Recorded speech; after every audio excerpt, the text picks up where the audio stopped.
Et oui, bonjour la communauté de coups critiques. C'est l'heure. Je suis avec mon café comme ça, là. C'est l'heure pour un tout nouvel épisode de notre campagne de Donjon Dragon Obélien sous l'ombre des ruines. C'est le son du sable. Wow. Je voulais encore vous dire merci. Merci d'être présent pour cette campagne. Vous écoutez actuellement le second épisode. Si jamais vous n'avez pas vu le premier, je vous conseille fortement d'aller le voir dès maintenant pour être sûr de rattraper ce que vous avez manqué. Sinon, vous allez commencer cela et vous allez peut-être être un peu perdu. Avant toute chose, avant qu'on commence, je pense que Francis, tu voulais déblatérer quelque chose avec nous. Oui, en fait, seulement un rappel pour dire un gros merci à tous nos partenaires, mais surtout à notre partenaire officiel, les boutiques imaginaires. Donc, les boutiques imaginaires, je vous rappelle, c'est un ensemble de boutiques spécialisées dans tous les articles de collection, de manga, de BD, de jeux de société, de jeux de rôle, de toutes sortes de passions au Québec. En fait, ils ont plusieurs boutiques. Donc, il y en a une à Québec, à Lévis, à Sherbrooke, à Trois-Rivières, à Saint-Bruno-de-Montarville.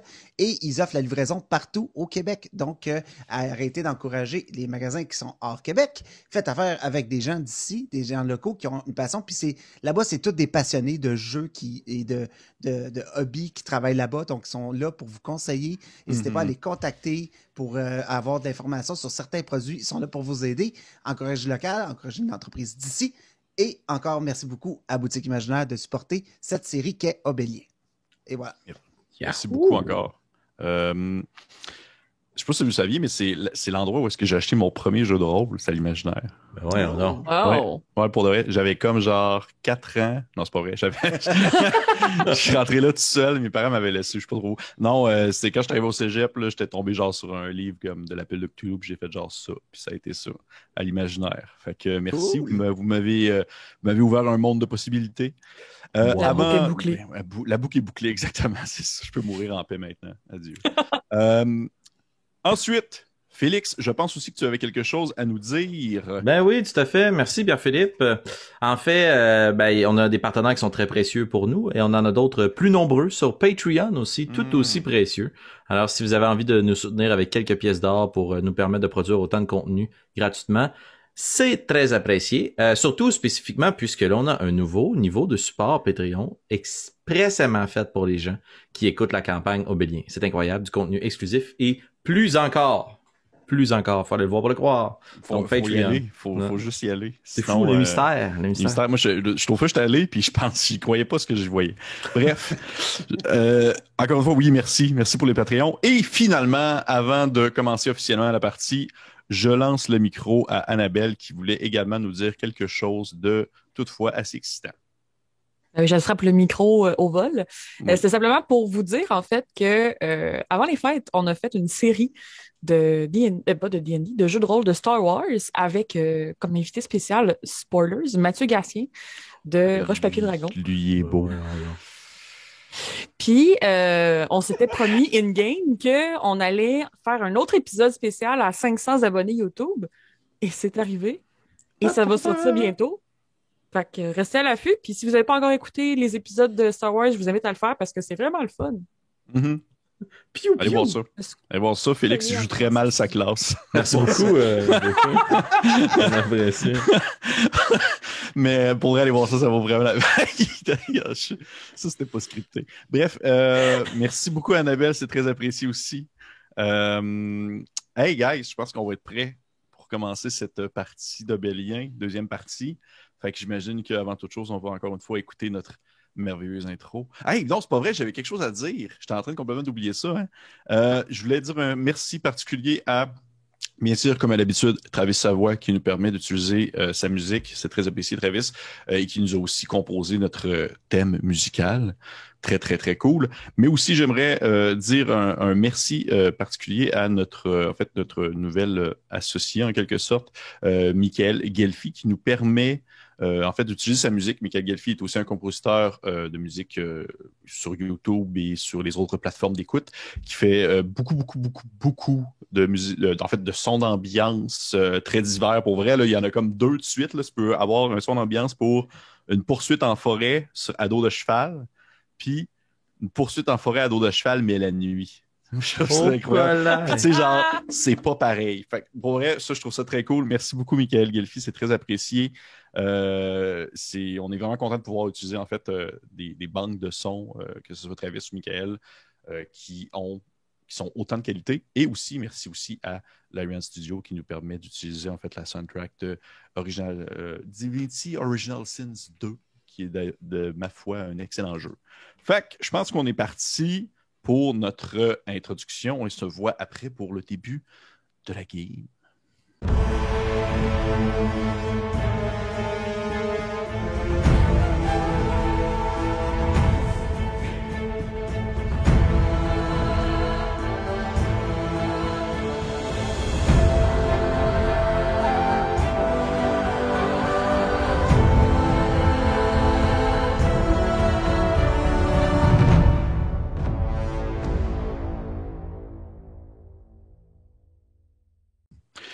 Petit récapitulatif rapide de la première partie, pour ceux qui l'ont écouté il y a peut-être une semaine, disons comme ça.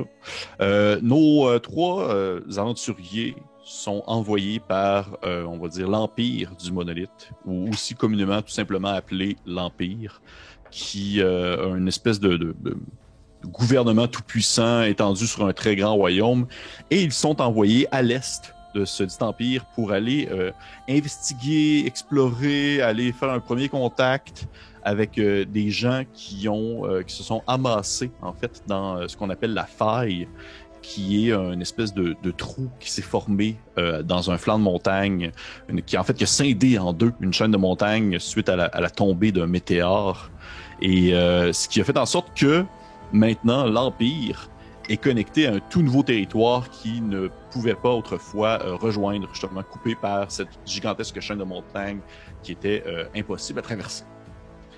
Nous sommes dans le monde de Bélien, un univers, on va dire, plus inspiré de l'Antiquité. Nous avons, dans le fond, les trois personnages qui nous suivent sont bien sûr Nairou, Alphonse IV et Osnan. Dans le fond, trois individus, ma foi, aux origines diverses. Nairou étant une elfe, Osnan étant un homme tortue et Alphonse IV étant un humain. Et les trois sont envoyés dans cette mission-là avec des objectifs, un grand objectif commun, mais bien sûr probablement des petits objectifs divers et ainsi que des tâches à accomplir dans l'exercice de leurs fonctions. Donc, je pense que ça fait le tour. Est-ce qu'on avait quelque chose à rajouter? Je pense que non. Je pense que ça fait quand même un beau petit travail de récapitulation. De toute façon, je vous conseille d'aller fortement d'aller écouter le premier épisode si vous voulez en savoir plus. Au moment où est-ce qu'on reprend la partie, puis là, je vais être fidèle à moi-même. Ça va être très cinématographique. Imaginez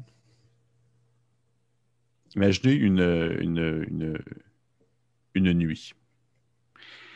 On voit, dans le fond, les constellations dans le ciel qui sont éclairées, qui brillent très fortement alors qu'il n'y a aucune lumière artificielle dans les environs qui viennent à les cacher. Et on n'est pas à la faille présentement. Au moment où ce que je raconte, ce qui se passe, on n'est pas à la faille, on est vraiment plus dans le cœur de l'Empire. Peut-être même plus, pas directement au centre Empire, peut-être dans des régions un peu plus éloignées, dans des plaines, dans des vallées. Et on voit une espèce de maisonnée un peu entourée de grands champs cultivables, mais également protégée probablement par une caserne militaire, ainsi que de nombreux ouvriers et soldats qui semblent s'adonner à différentes tâches diverses autour de la maison en général. Et c'est le soir très tard, les gens commencent à rentrer probablement chez eux dans leurs différentes chaumières qui doivent être étendues un peu partout autour de la dite maison, qui semble être, somme toute, justement, la maison d'un seigneur quelconque, peut-être d'un duc ou autre. Et probablement, en fait, qu'on voit une espèce de plan où est-ce qu'on rentre dans la dite maison et on aperçoit un jeune homme, peut-être début de la dizaine, qui est en train de lire un espèce de gigantesque livre. Vraiment un gros livre épais, avec une très belle reliure, très bien entretenu. Probablement que un livre de cette qualité-là, c'est pas quelque chose qui est très commun dans l'Empire. Surtout, on est très habitué plus au parchemin, qui est comme un peu la manière classique de transporter, si on veut, des écrits. Des livres, il y en a, mais c'est un long procédé, c'est plus fastidieux, c'est plus fragile aussi.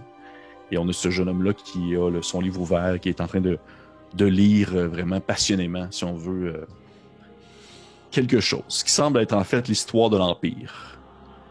Et au moment où est-ce que ce jeune homme-là tourne sa page, on peut apercevoir comme un homme beaucoup plus âgé rentrer probablement dans la pièce, qui semblerait probablement être la chambre du jeune homme. Un homme beaucoup plus âgé, vêtu peut-être d'une espèce de toge blanche et mauve. Et il s'approche du jeune homme et il regarde un peu ce qu'il lit. Et vous voyez que l'homme en question se penche par-dessus, comme au-dessus de l'épaule du jeune homme, puis il regarde un peu, puis il fait l'histoire de l'Empire. Tu n'es pas fatigué de toujours avoir la tête dans tes livres, Alphonse IV?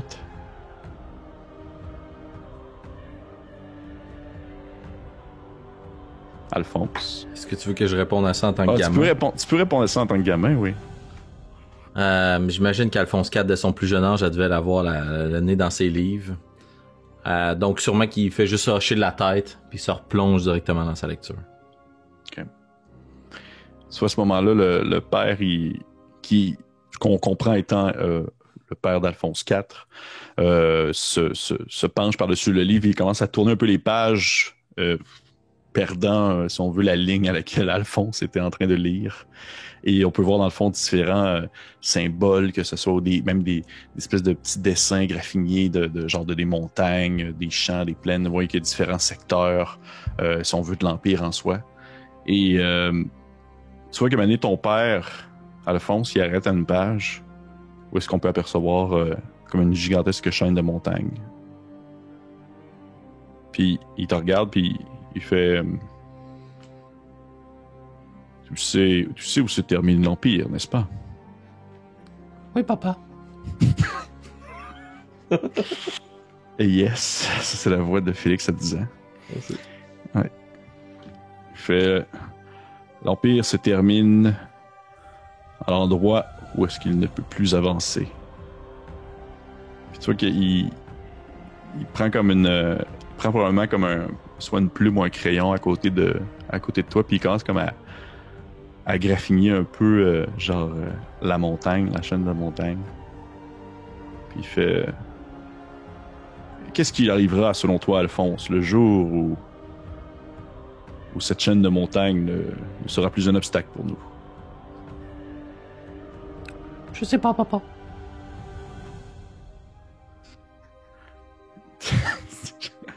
J'essaie de me concentrer, là, c'est pas facile. Alphonse 10 ans. Ouais, Alphonse 10 ans.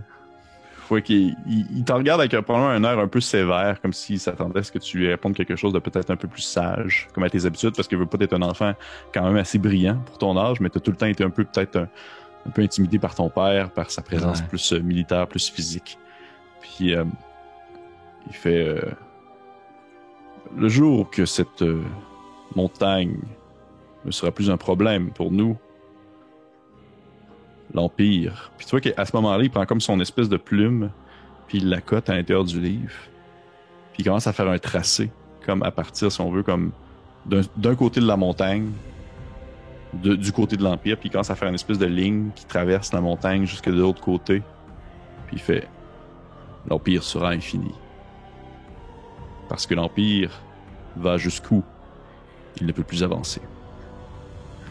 Probablement qu'à ce moment-là, on a comme une espèce de zoom, si on veut, sur l'œil de Alphonse qui regarde en quelque sorte son espèce de grand livre. Et là, le dézoom se fait et nous sommes, dans le fond, dans la faille. À ce moment-là, où est-ce que vous avez pénétré, si on veut, l'affaire en question. Et c'est ce qu'on appelle un flashback. Ça, j'aime ça faire ça. Oh my God! J'aime tellement faire ça.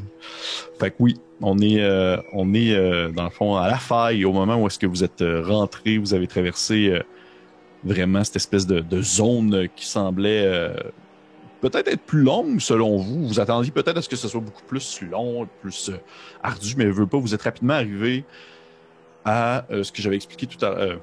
tantôt la dernière fois qu'on avait joué comme étant une gigantesque cité.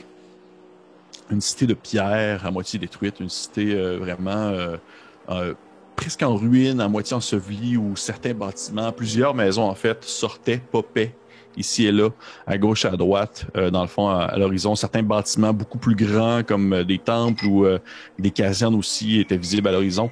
Et au moment où vous étiez arrivé là, où vous vous étiez rendu compte qu'il y avait plusieurs individus de différentes espèces qui avaient déjà mis pied à cet endroit-ci et qui avaient déjà investi, si on veut, la cité pour en faire probablement soit leur nouvelle maison ou du moins leur campement. Il y a des gens qui ont installé dans le fond des bâches, des couvertes par-dessus certains bâtiments qui avaient encore leur fondation et leurs murs, mais qui n'avaient plus de toit, alors que les plus chanceux ont vraiment eu l'occasion de se tourner vers des bâtiments de pierre et de terre qui avaient tenu, disons, sous les fracas durant toutes ces années. Et au moment où vous avez pénétré cette espèce de grande cité-là qui semble s'éterniser à perte de vue, du moins vous n'êtes pas capable de voir le bout parce que c'est pas plat, là, c'est très accidenté comme terrain. Vous aviez été accueilli par un individu d'une espèce que vous n'aviez jamais vu, du moins entre vous. Ce qui ressemble à être une espèce de créature humanoïde, reptilienne, rappelant beaucoup les dragons des légendes, en quelque sorte, mais de grandeur humaine, de physique humaine, vraiment humanoïde, de forme humaine. Et ce dernier était vêtu d'un habit assez léger de voyageur. Puis il vous a vraiment comme accosté au moment où vous pénétriez, dans le fond, la zone. Il est vraiment rentré dans votre bulle en vous prenant un peu par surprise parce que vous étiez comme tellement surpris, étonné du spectacle que vous aviez devant vous. Et au moment où vous rentriez dans la ville et que celui-ci se jetait devant vous, il faisait une espèce de petit... Hey, hey, hey! C'est vraiment le fun de voir des nouveaux visages! Hey! Hey! Salut la gang! Comment ça va? Vous voyez que, il prend vraiment le temps de comme genre... Vous en regardez, il fait... Hey, ça fait longtemps qu'on n'a pas vu des gens venir par là, puis il parle dans un commun... probablement qu'il y a un petit accent qui laisse sous-entendre que c'est pas sa langue natale, mais il semble bien comprendre et bien s'exprimer dans cette langue-ci. Demandez-y pas de commencer à vous rétorquer un discours politique important, là, il sera pas capable, mais d'une conversation normale, ça coule très bien. Puis probablement que, en fait, qui est en avant? C'est qui, là, on va dire, la première personne qui ouvrait la marche? C'est Osnan. Probablement moi. Oh, oui. Ouais, ok. Tu vois qu'Osnan, il se précipite vers toi pour comme te serrer la main. Probablement que t'as peut-être un réflexe d'abord. Surtout que toi, il te fait penser à quelque chose d'autre. Il te fait penser à une autre espèce, plus de ton coin, avec qui tu avais des relations vraiment plus tendues. Mais définitivement, tu te rends compte que c'est pas du tout la même chose, là, dans le sens qu'ils n'ont pas du tout la même formologie, surtout au niveau de la tête. Alors que lui, a un visage très large, vraiment plus reptilien carré, alors que toi, tes adversaires avaient beaucoup un visage plus fin. Et au moment où il se précipite vers toi et te serre la main, est-ce que tu te laisses serrer la main ou... Ben, j'étais un peu pris... Probablement qu'Osman est pris un peu plus au dépourvu, voyant comme une espèce de grand côté hospitalier. Puis Osnan, c'est pas nécessairement une brute non plus, c'est quelqu'un qui est ça. Fait que, il est probablement surpris, mais il est un peu plus tendu, genre il donne la main un peu maladroitement, tu sais, puis... Il est-tu de la même grandeur que moi? Il est-tu... non, il est plus petit que toi. Okay. Il est quand même plus grand probablement que Alphonse et que Nairou, sauf qu'il est quand même plus petit que toi. Là. Ça serait un grand gaillard humain, sauf que ça serait une petite tortue s'il était comparé à ton espèce. OK. Ben oui, je vais lui serrer la main. Ouais. Parfait. Puis, bonjour. Hey, bonjour. Hey, c'est le fun de voir des nouveaux visages. Puis, dis-toi, tu viens pas de là quand même. Tu viens pas de l'Empire, là. Non. Non, c'est sûr que non. C'est sûr que non. Mais l'autre parent en arrière, là, lui qui a l'air d'avoir genre... Puis il regarde vraiment Alphonse qui prend un peu plus de côté, là. Puis là, il fait... Il a de l'air coincé. Oui, monsieur, mais... comment vous appelez? Si je peux me permettre. Fais-moi! Je me nomme Sucri. Sucré? Oui. OK. Où sommes-nous, Sucré? Eh bien, Vous êtes à la croisée des chemins, mon cher. Je crois que les gens de l'Empire, ou du moins ceux que nous avons croisés ici, appelaient cela la faille. C'est bien ça? Oui. Oui.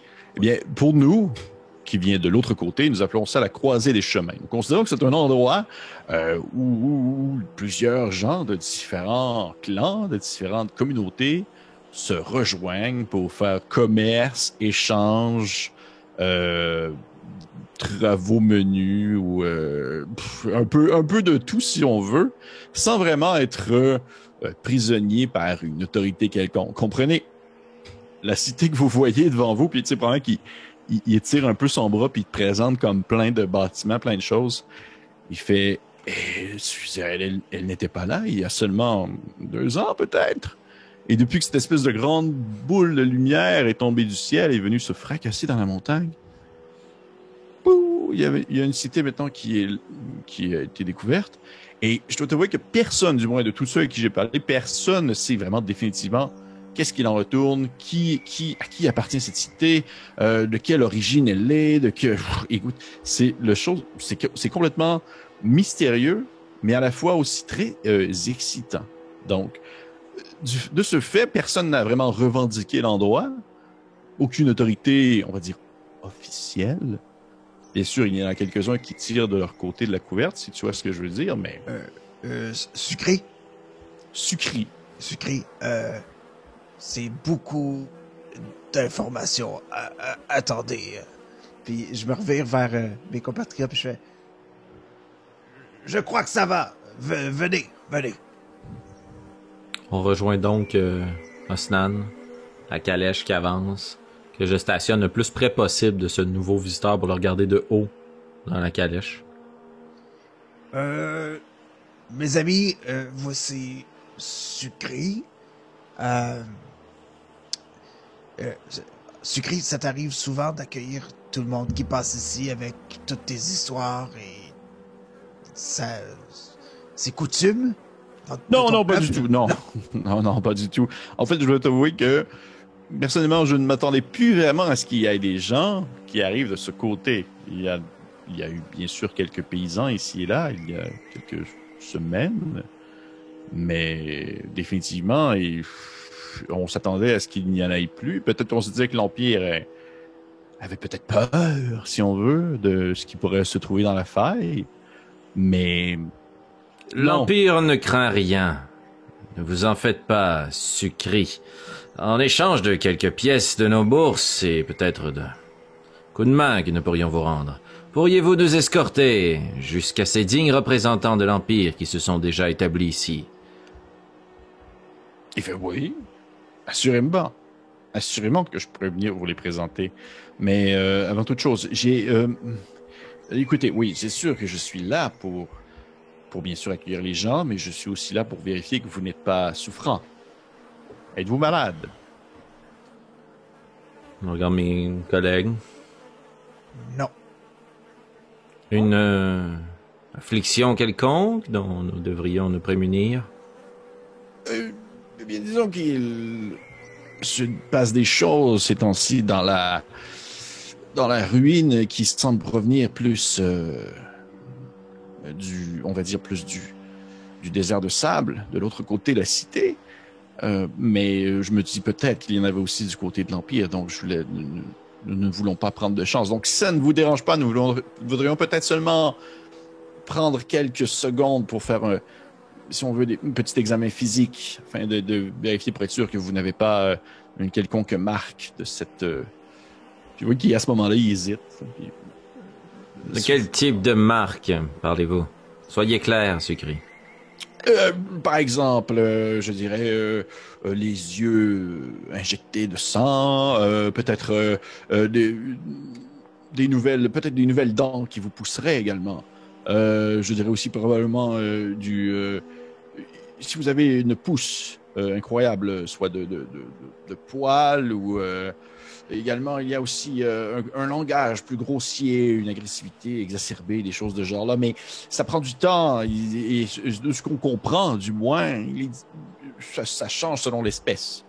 Donc, je suis désolé, mais il faut tout de même prendre le temps de faire ces quelques tests. Et à partir du moment que ça va être fait, au moins, vous allez pouvoir être prêt à vous promener dans la cité comme bon vous semble. Probablement qu'au moment où il partage la liste des choses qu'il recherche, Alphonse a les yeux rivés sur Osnan. Un tempérament agressif, peut-être des pouces de dents ou de poils ou d'écailles, les yeux injectés de sang. Je suis comme, oh, merde, peut-être qu'il a l'affliction. Ce ne sera pas nécessaire, nous avons des papiers impériaux qui annoncent notre venue, nous avons déjà été vérifiés. Il fait, est-ce que je peux voir les dix papiers? Mais la dernière game, tu nous avais remis des papiers officiels, ouais? Oui. Tout à fait. Il n'y a aucun papier officiel qui te exempte d'un examen médical. Là, mais j'essaie de bluffer. On passe aux douanes. Ok, c'est ça. Ok, ben, je vais te demander probablement de me faire justement un petit jet de tromperie, s'il te plaît. Ben, voyons. Je suis pas un menteur. Sauf que j'ai plus 2. Et ça fera 6. Ok. Tu vois que, est-ce que tu lui tends les papiers? J'y montre juste rapidement, tu sais comme. Ok. Ouais, tu lui montres puis t'es dit, oups! Il fait ah! Bon, eh bien, ça tombe mal que je ne suis pas un employé de l'Empire, donc je n'ai pas à me soumettre à ce genre d'exemption. Donc, s'il vous plaît, seulement me suivre, je vais vous apporter au médecin qui va pouvoir vous vérifier. Est-ce que... t'allais dire quelque chose, Dairo? Non, vas-y. Est-ce qu'il a l'air de, genre, être un brigand des chemins, tu sais? Des fois, on en a sûrement vu dans notre vie à l'intérieur de l'Empire. On va essayer de distinguer un peu ces... Ouais. Tu pourrais me faire un petit jet de ce qu'on appelle en anglais un insight, parce que j'ai oublié complètement le terme francophone. 17. Tu dirais que il y a de l'air d'un brigand, sauf que si tu regardes, par exemple, autour de lui à une certaine distance, puis que tu aperçois les autres personnes, les autres membres, que peu importe leur espèce, tout le monde a un peu de l'air d'un brigand. Il y a personne qui a de l'air vraiment de comme on va dire vraiment de se sortir du lot par une présence noble ou autre. Là. Tout le monde a de l'air de comme être un peu shady dans son coin puis faire ses affaires. Là. Mm-hmm. Il y a pas comme genre 2 dagues de sortie en train de se déguiser les dents puis genre c'est ça, il a l'air louche, mais tout le monde est louche. Ouais, exactement. Ok. Ben, je vais faire signe à Stan d'être sur ses gardes. Essayer de regarder si Nairou est pas le nez dans un livre, puis comme... Ok, écoute, là, sors de tes rêveries, là. Puis on va le suivre un peu plus sur les gardes. Puis dernière game, j'ai casté Mage Armor. L'armure de mage. L'armure de mage, parfait. Oui. Oui. Ce qui te donne un plus... Combien de CA? En ce moment, j'ai 14 de CA. Parfait. Plus 3 de magie, quoi. Tabarnouche. OK. Fait que vous suivez l'individu en question. Vous suivez ce cher Sucri. Parfait. Oui. Ouais. Oui, parfait. Je voulais juste avoir une petite affirmation. Vous suivez Sucri, dans le fond, lui, vous amène... c'est vraiment pas loin, en fait. C'est une douzaine de mètres un peu plus loin sur le chemin où il y a une bâtisse qui, justement, semble être vraiment plus préservée par le temps. Elle a des volets sur ses fenêtres, des choses comme ça. Et à son entrée, il y a une dame... on va dire peut-être de la même espèce que lui, ça serait difficile à dire, du moins parce que encore une fois, c'est la première fois que vous en croisez. Donc, elle semble être de la même espèce que lui, sauf qu'elle a comme un teint vraiment plus de bronze. Ça s'étire un peu plus sur le bronze. Puis elle a une espèce de costume, une toge un peu plus longue aussi qui va jusqu'à ses pieds, avec une représentation d'une espèce de ligne, on va dire, plus rougeâtre au niveau qui fait comme du bas de sa toge jusqu'à son cou. Ce qui pourrait être vu en quelque sorte par probablement une forme de représentation d'un monolithe quelconque. Parce qu'on se rappelle que c'est vraiment l'espèce de religion omniprésente partout sur tout le continent et toutes les espèces. Et à ce moment-là, vous voyez que la dame en question elle vous fait une espèce de petit sourire doux. Puis elle vous fait comme signe de rentrer dans la maison, justement. Puis vous entendez comme probablement des gens à l'intérieur qui sont en train de se faire examiner ou autre chose de ce genre. Sucré, vous venez d'où? Vous venez pas de la faille, toujours. Vous arrivez d'où? Mais, monsieur, il n'y a À moins que je... Puis tu vois qu'il jette un coup d'œil comme en direction des montagnes, tu sais, on dirait la chaîne de montagnes qui est scindée en deux, là, par la faille, justement. Puis il regarde vers la montagne, puis il jette un coup d'œil, puis il plisse les yeux un peu, puis il fait à moins que je me trompe, il n'y a personne qui vient de la faille vraiment, à part peut-être les quelques autochtones qui vivent dans la montagne en soi, mais ils ne descendent pas. Nous ne les connaissons pas vraiment. Non, moi je viens plus du sud, plus dans le provenance, si on veut, de la mer de sable. Et cette région, est-ce qu'elle a un nom? La mer de sable. D'accord. Oui, je ne voyais pas vraiment l'intérêt d'appeler quelque chose qui n'appartient pas vraiment à personne non plus. C'est vraiment intéressant, merci. Plaisir. Donc, je vous demanderai de rentrer, s'il vous plaît. Nous allons pouvoir procéder à l'examination. Et notre charrette? Je pourrais... si vous voulez, je peux rester à l'extérieur pour la surveiller, ou du moins peut-être... vous voyez qu'il se tourne vers la dame, puis la dame en question, elle fait juste comme... lever comme une épaule, puis... il fait... nous pourrions aussi... Si vous voulez, nous pouvons laisser un volet ouvert, comme ça vous allez pouvoir garder un œil dessus. Apprécié. Merci. Je descends de façon un peu hautaine de la barque. Chariot, surtout. De la barre. Moi, je sais pas, je suis en mer, moi. On n'est pas des pirates. La mer de sable. Ouais, la mer. Ah, voilà, c'est ça. Ouais. Donc, du chariot, ouais. Vous pénétrez à l'intérieur. Ben ouais. Ouais. Parfait. Vous rentrez les trois à l'intérieur, vous voyez qu'il y a effectivement comme des gens... au travers de ça, il y a des humains qui semblent provenir de la mer de sable, qui ne sont pas des membres de l'Empire, des gens qui ont probablement des habitudes ainsi qu'un temps qui est plus accoutumé, si on veut, à cette région du monde. Et sont en train de justement se faire observer par... vous comptez peut-être en tout et pour tout, peut-être 5 personnes, gros maximum, dans le lieu où est-ce que vous êtes. Et la dame en question, elle vous fait signe d'aller comme attendre dans un coin, que ce soit votre tour. Et au moment où est-ce que vous vous rendez, comme je vous dis, moi je prends tout le temps en considération que vous le faites, sauf si vous ne le faites pas. Ouais. Au moment où est-ce que vous vous rendez, vous vous placez là, tout ça, il y a Soukri qui rouvre un volet pour que vous ayez une vision dans le fond de la charrette en soi. Et à ce moment-là, vous voyez que Soukri, dans le fond, ferme la porte, puis il se retourne vers vous, puis il vous dit je vous demanderais, s'il vous plaît, de tout mettre les objets de valeur à terre, s'il vous plaît. Je suppose que c'est pour évaluer notre maladie. Non, bien sûr que non, c'est pour prendre, en fait, vos objets de valeur. Je vais... La pièce est assez exiguë, tu disais, tu sais? Tu dirais que c'est peut-être un...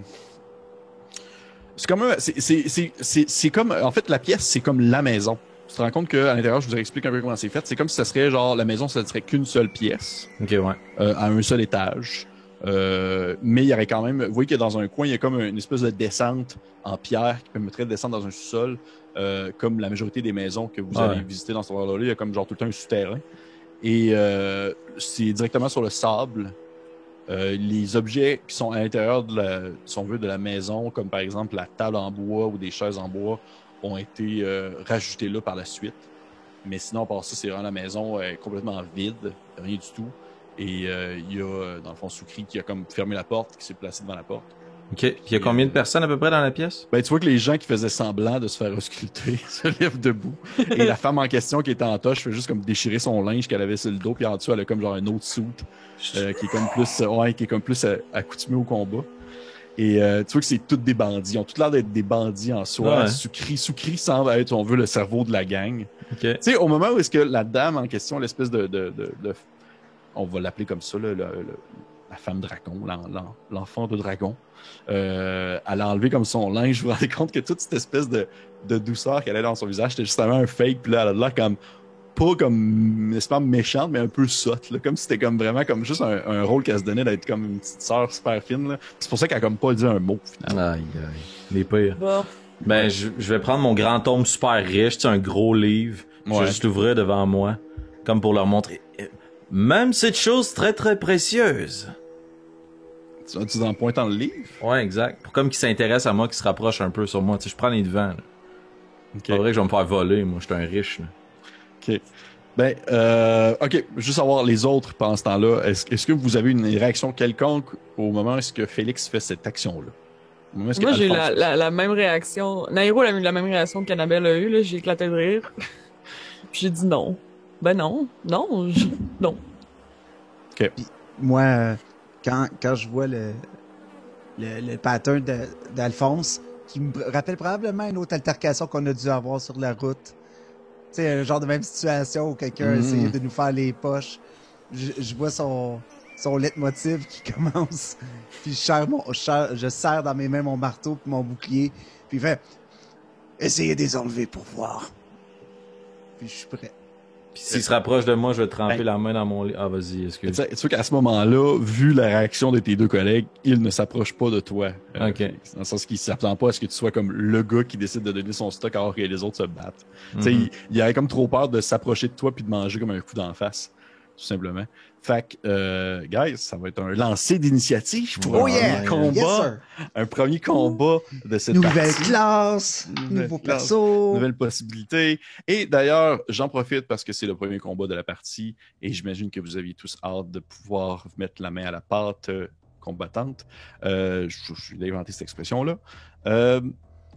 Comme j'avais déjà expliqué à la partie 1, la majorité de la game, de la campagne, va avoir des combats qui vont être un peu plus abstraits. Il va y avoir des combats qui vont bien sûr être sur quadrillé, des combats plus importants. Mais dans le cas où est-ce que vous allez probablement taper du bandit comme vous le faites actuellement, je vais y aller avec ce qu'on appelle dans le fond des zones de combat.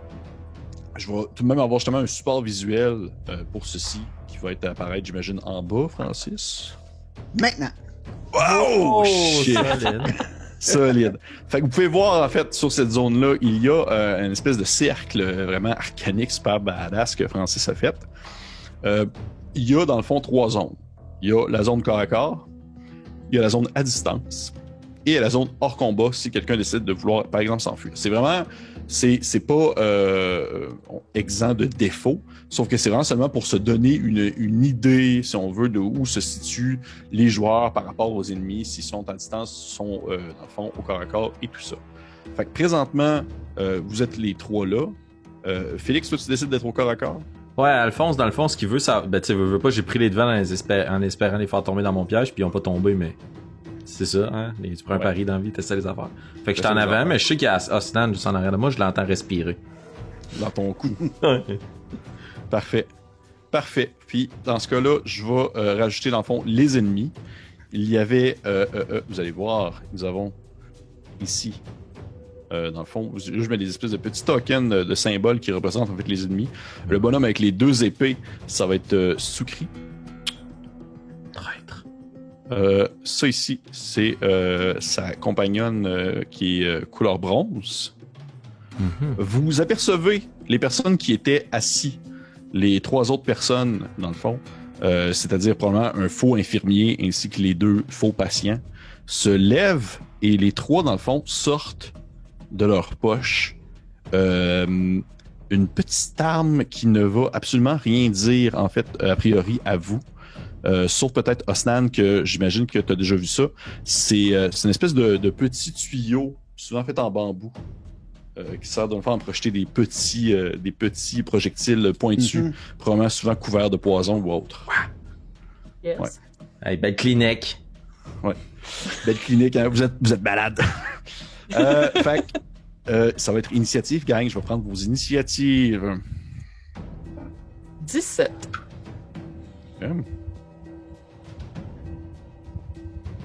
Alphonse. 11. Osnan. 12. Oh. Parfait. Nous avons papa. Ouf. OK.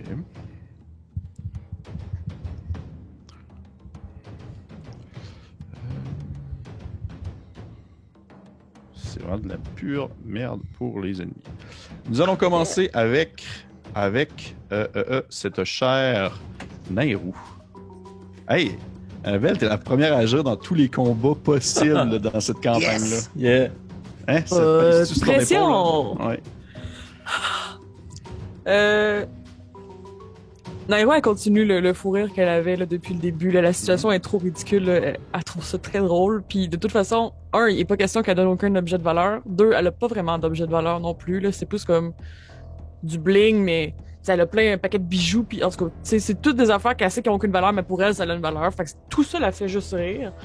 Et en riant, je vais commencer par caster Bane. Oh, Oh. c'est doué ça. C'est doué, ça. Oui. Fait que tu C'est fais, doué. tu fais Bane sur 3 créatures de ton choix que tu peux voir. Tu fais ça sur qui? Les 3 dans le fond. Les 3 dans le fond. Parfait. Ces 3 doivent faire dans le fond un jet de charisme. Et s'ils ne l'ont pas, ils vont dans le fond avoir un des cartes de substrait à leur jet d'attaque et à leur saving throw. Puis dans le fond, ils peuvent refaire. Est-ce qu'ils peuvent refaire leur même jet dans le fond à chaque. Ok, non, c'est du concentration. Non, fait, dans le fond, exact, c'est ça. ouais, concentration Ouais, de minute. Parfait. Et c'est quoi le niveau de difficulté, s'il te plaît? C'est 13. OK. Son Oui, save DC. 13. Ton save Voilà. ici, excuse-moi, je vois assez de. Pas Ok. grave.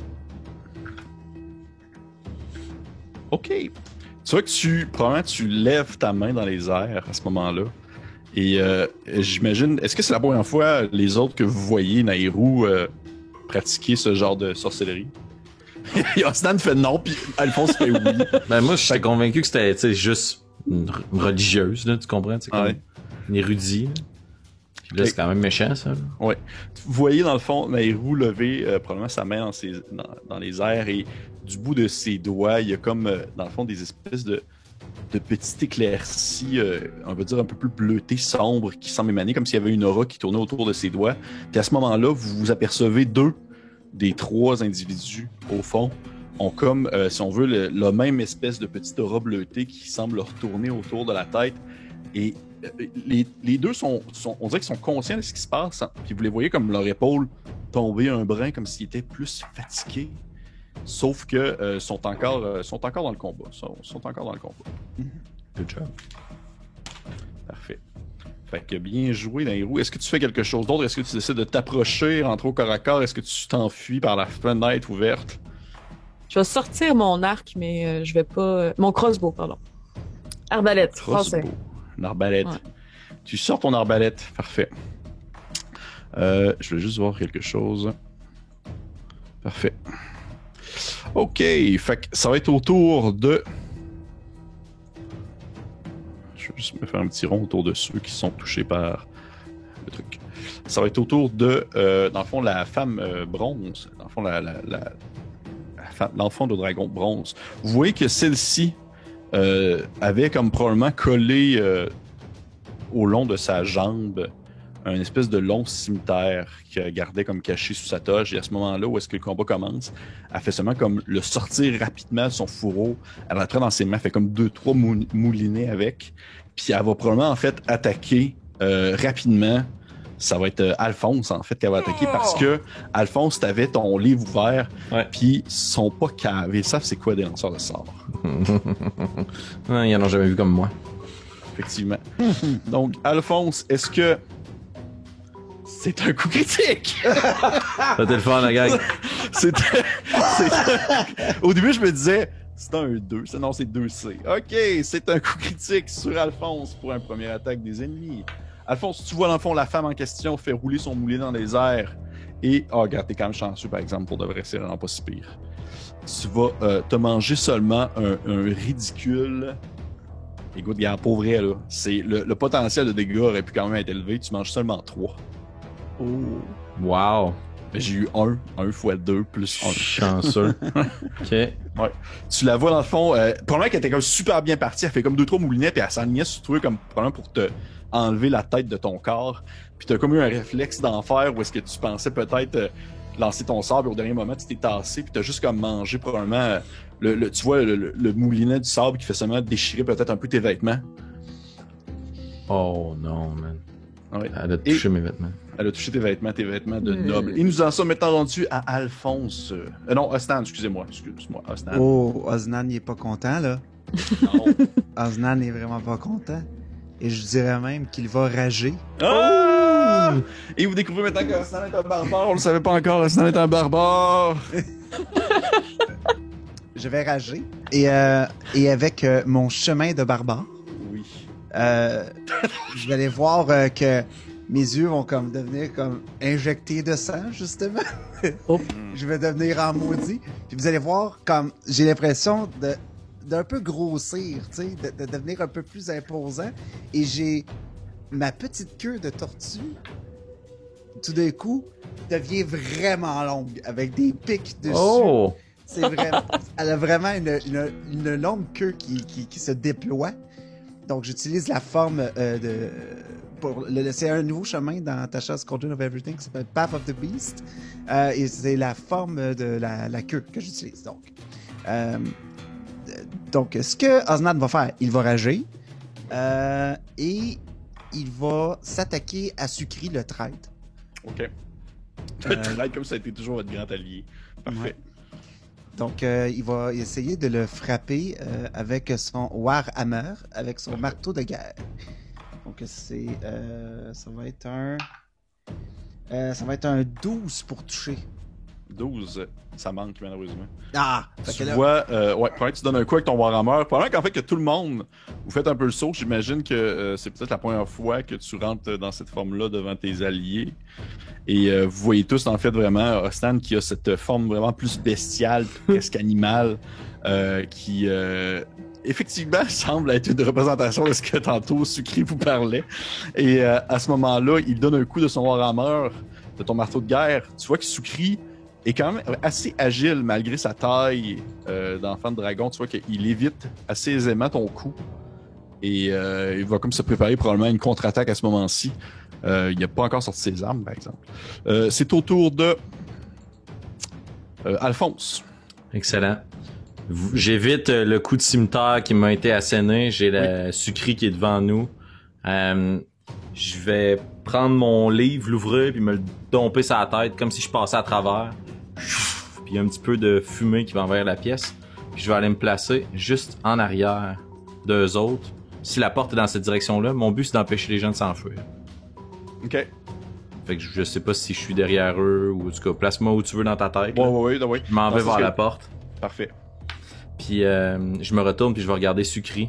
Puis je vais dire « Rendez tous vos objets magiques de valeur. » Puis je vais prendre ma main, je vais la rentrer à l'intérieur de mon tombe. Puis en dessous de lui, on va voir apparaître une main spectrale qui va aller chercher une partie de sa vitalité. Puis la ramener sous la terre. Puis je vais invoquer Misty Step comme sort. C'est quand je me suis téléporté. Je vais te demander c'était quoi, ouais. OK. En tant que bonus action. OK. Et je vais enchaîner avec un cantrip qui est Chill Touch as an action. Parfait. Voilà. Donc c'est moi qui roule pour attaquer. Tu fais ça sur Sucri? Ouais, ben oui. Parfait. Traître. Ben oui. Ça va être 17 pour toucher. Ça touche. Et ce sera 6 points de dégâts nécrotiques et il ne peut pas regagner de points de vie Parfait. d'ici le début de son prochain tour. Vous voyez cette main spectrale qui ressemble un peu à celle qu'il utilise aussi pour transporter des objets de temps en temps, mais celle-ci est vraiment plus, on va dire, squelettique, rachitique, vole dans les airs et il va toucher du bout de son index. Dans le fond, une espèce d'index assez long avec un long ongle très crochu va toucher Sucri, qui ce dernier se recroqueville sur lui-même à l'impression comme s'il était en train de geler sur place. Et vous voyez vraiment que s'il y avait probablement du poil, mettons que ça serait un humain, là, il y aurait comme probablement une terrible chair de poule. Mais ce n'est pas le cas parce que c'est un lézard. Donc vous voyez tout simplement, il semble se recroqueviller sur lui-même et ressentir une immense douleur. Alors il s'endort. Semble être envahi par... Ouais, c'est ça, il s'endort. Son métabolisme tombe trop bas, puis il tombe à terre, puis il C'est s'endort. excellent, ça. Non, et ça semble lui avoir fait quand même assez mal. Tu vois qu'à ce moment-ci, les gens dans la pièce sont assez surpris. Ils semblent justement être plus habitués de peut-être dealer avec des paysans et autres raclures de la basse-cour. Mais ce n'est pas le cas maintenant. C'est au tour de ceux à distance. Là, présentement, toi, Alphonse, juste pour être sûr de bien comprendre, tu as décidé de te coller derrière... tu t'es collé sur la porte, en fait. Exactement. Parfait. Mais en étant collé sur la porte, tu n'es pas nécessairement collé sur ceux qui sont à distance. C'est ça que je veux te dire. Parfait, pas de problème. Là, je me suis placé là. Je me dis, bon, parfait. Fantastique, là où je suis. Fait que tu es à distance, tu es à distance de tout le monde. Ouais. À ce moment-ci, vous voyez, c'était autour de ceux qui sont à distance. Vous les voyez prendre leur petit objet dans leurs mains, leur espèce de petit tube, Il y en a comme un qui a de l'air correct, les deux autres ont l'air un peu fatigués de souffler dedans parce qu'ils ont un bain sur la tête. Et ils vont lever leur tube et ils vont vous en tirer chacun un, en fait. Oh, Un ça pour c'est chacun, mesquin. un pour chacun d'entre vous. Donc, on va commencer sur Osnan. Est-ce que 13 te touche? Non. Vous voyez dans le fond la petite, l'espèce de petite fléchette avec une espèce de petite plume rouge va probablement juste rebondir sur ta carapace puis aller se pointer dans un mur quelconque. Sur Nairou, un 18, Ça touche. ça touche. Nairou, tu vois la petite fléchette qui va se rentrer dans ton bras. Tu vas te manger un seul point de dégâts. OK. Puis je vais revenir avec toi après. Et Alphonse, est-ce que t'as ton armure de mage, hein, vieux Ouais, Violette? mais j'ai regardé tantôt, je me suis trompé, j'ai pas 14, j'ai 12. Ok. Ce qui fait de moi un guerrier de première ligne. Ouais. Est-ce que t'as appliqué Bane sur leur... Oui, j'ai appliqué Bane. Parfait. Ben moi c'est 12 pour toucher. 12, il te manque. Oh, oh, oh, oh. Grâce au Bane, il te manque. Tu vois en fait que celui qui a un Bane sur la tête fait comme souffle dans ta direction, puis vraiment qu'il souffle pas assez fort, puis la petite flèche fait juste comme sortir et tomber sur le sol. De ton côté, Nairou, Et? c'est ce que je regarde. Ah non. Ça va pas être En fait, propre. c'est vraiment très drôle que ce soit sur toi que ça tombe, par exemple. Vous allez comprendre pourquoi. Nairou, tu te sens un peu bizarre, comme nauséeuse, comme s'il est en train de se passer quelque chose en toi. Mais tu restes debout, puis tout va bien. C'est tout. Je vais taper léger mal de cœur. Oui, c'est tout. On arrive maintenant à Sukri. Sukri va se tourner vers... En fait, non. Sukri va s'éloigner. Osnan, tu vas avoir une attaque d'opportunité sur lui. Ben, certain. Parce qu'il va aller, en fait, attaquer Alphonse qui, comme, est sur le bord de la porte, puis il a comme peur qu'elle essaie de s'enfuir. 19 pour toucher. Ça touche. Oh. Ça va être 12 de dégâts. 12 de dégâts. De bludgeoning tu- damage. Alors que Sukri s'éloigne... Alors que Sukri s'éloigne en direction de Alphonse, tu assènes un coup de marteau dans le dos, ce qui le fait projeter vers l'avant en direction d'Alphonse. Tu l'entends vraiment comme crier une espèce de... Ah! Vraiment comme de douleur, mais il est encore debout. Définitivement, il semble vraiment être sur le bord de point de tomber. Là, j'ai une question importante pour vous. Est-ce que vous attaquez pour tuer? Pas moi. Vous autres? Moi, je rage. C'est sûr que Ouais. oui. Alphonse, on Alphonse, t'entend c'est pas, sur ton mute. micro est Ah fermé. non, c'est parce que je tournais des pages, je cherchais des règles. Excusez. Moi, juste sur Sucri que je me retiendrai pas. Ok, parfait. Parfait. Sukri se lance sur toi, Alphonse, comme je mentionnais. Et ça va être un... Et non, j'ai lancé de la merde. Il ne te touche pas. Tu vois qu'il commence à faire des boulinées encore une fois avec son arme. En fait, lui aussi, il a une espèce de cimetière dans les mains. Et il te manque lamentablement. Tu réussis comme à tasser son espèce de cimetière rentre dans la porte en bois qui est fermée derrière toi. Et à ce moment-là, Alphonse, t'entends quelqu'un qui semble justement ouvrir la porte. Derrière nous, Oui, la porte qui mène à l'extérieur. ben je vais essayer de me retourner pour me faire prendre de cours, mais je parle pas tout de suite, moi, dans l'initiative. En fait, tu vois que la personne ne peut pas rentrer parce que la porte est barrée de l'intérieur. Oh oh! Excellent. Noté. Nous en sommes maintenant autour de... Ça revient à Nairou. Ouais. Je vais y aller avec... Bah, j'avais préparé mon arbalète. Je vais y aller avec ça sur un des trois dans le fond. Parfait. OK. Est-ce que... 14, ça touche. Ça touche. Génial. Ça fait un beau 8 de dégâts. 8 de dégâts. Tu vois que Ouais. tu lances... je vais te faire lancer probablement sur lui qui a pas Bane pour être sûr de comme toucher le plus fort.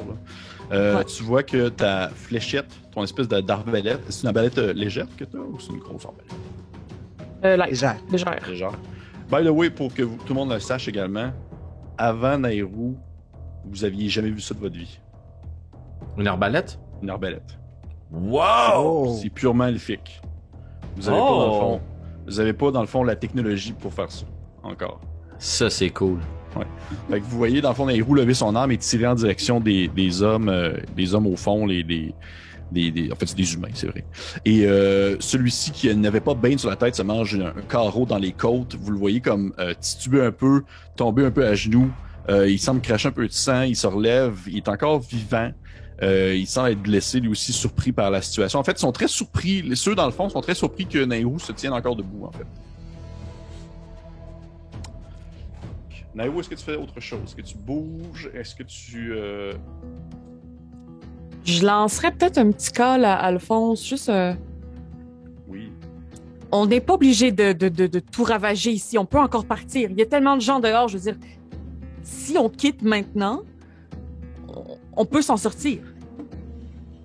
Puis je suis probablement la personne en avant de moi. Puis tu sais, je suis plongé dans mes sorts. Puis je t'écoute d'une oreille distraite et attentive. Puis je suis comme, il essaye de nous poignarder. Je vais soupirer puis me préparer un prochain carreau. Ça va être autour de la Dragonborn de bronze.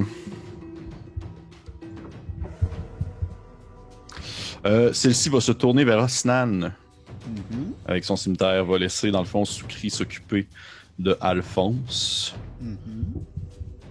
Tu vois qu'elle commence à faire encore une fois des espèces de moulinet cool avec son épée, puis genre comme pour essayer de comme flasher là un peu pour être sûr que tu sois presque, on va dire, intimidé par sa tentative incroyable.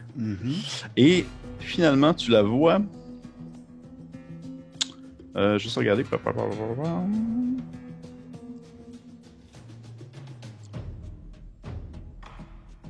Ok. Parfait. Elle va t'attaquer. Je me demandais si elle t'attaquait ou si elle pitchait un breath de quelque chose. Hein? Mais elle va t'attaquer. Est-ce que 14 te touche? Non, du tout. Du tout. Du tout. Tu la vois dans le fond, probablement asséner plein de coups. Elle attaque très rapidement, dans le fond, sur toi et probablement que tu n'évites presque pas ses coups alors que son cimetière fait seulement comme se cogner sur ton arme, en fait sur ta carapace. Ça fait une espèce de...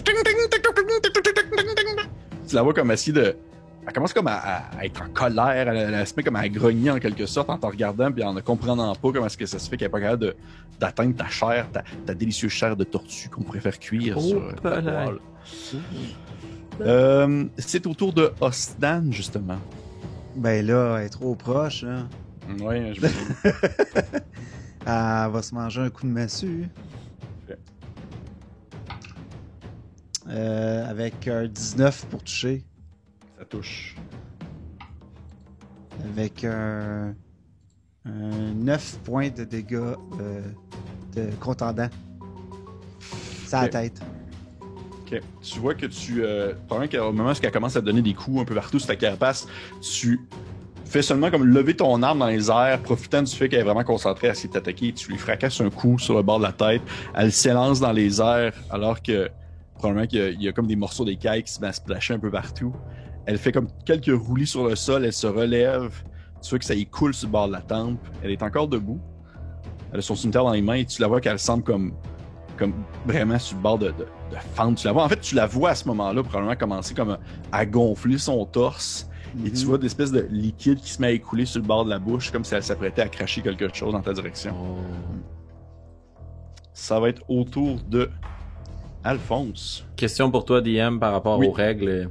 Est-ce que dans mon tour, tu me laisserais faire une action en plus d'ouvrir la porte derrière moi? Oui, sauf que par contre, ouvrir la porte, je vais te faire un jet parce que tu vois que c'est comme pas une... C'est pas une petite planche, là. C'est comme une grosse palette. Ok. Oh. Moi, ma force. Je vais m'essayer pareil. Ok. Go for it. Athlétisme? Oui. Hey, gars. Garde sa force. C'est du fun. Ici pour avoir du fun. 6. 6. Tu vois que en fait, probablement, ce qui se passe, c'est que t'essayes de te concentrer sur essayer d'ouvrir le truc, puis t'es comme pas capable de vraiment donner toute ton attention sur la porte, alors que tu essaies d'éviter les coups que te donne Soukri avec son arme. Et tu vois que Soukri, en fait, de la manière qu'il t'attaque, Il a pas l'air de t'attaquer pour vraiment te tuer, en fait. Il a l'air vraiment de t'attaquer pour te blesser, probablement pour voler tes affaires, mais tu vois qu'il n'a pas l'intention de comme. Il vise pas ta jugulaire, il a l'air de viser plus tes extrémités, comme tes bras ou tes jambes. Ouais, il a pas tout à fait l'air d'un enfant de l'Empire, par contre. Non, effectivement. Fait que moi, c'est sûr que ma compassion, je vais garder ça pour les gens de l'Empire. Oh. Parce que je le vois comme un obstacle dans la conquête de l'Empire. Hein? On se rappelle du flashback du début de l'épisode.